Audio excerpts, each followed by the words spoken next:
কাউকে সম্পর্কে আটকে রাখার জন্য জোর করতে নেই, বিশেষ করে তখন যখন বুঝতে পারছেন আপনি আর তার প্রতি মোহগ্রস্ত নন।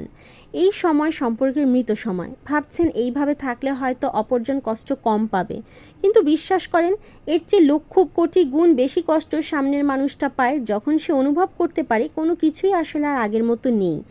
এই এক একটা ঘটনা যখন বদলে গিয়ে ব্যস্ত আছি পরে কথা বলি হয়ে যায়, তখন আসলে সামনের মানুষটার বুঝতে বাকি থাকে না, পরিচিত সুরটা কেটে গেছে। তখন মনের মধ্যে সন্দেহ কাজ করে, হয়তো অন্য কাউকে তার ভালো লেগে গেছে। নিজের প্রতি করুণা আর এক আকাশ সমান অভিমান নিয়ে এভাবেই আস্তে আস্তে ভালোবাসাটাও একদিন মরে যায়। মিথ্যে বলা পৃথিবীর সবচেয়ে বড় অপরাধগুলোর একটি। প্রত্যেকটা মানুষের সত্য জানার অধিকার আছে।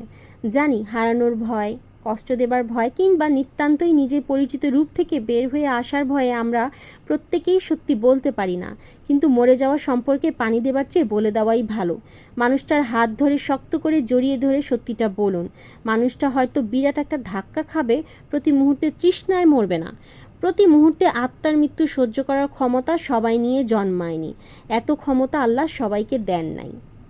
ভালো থাকবেন। আল্লাহ হাফিজ।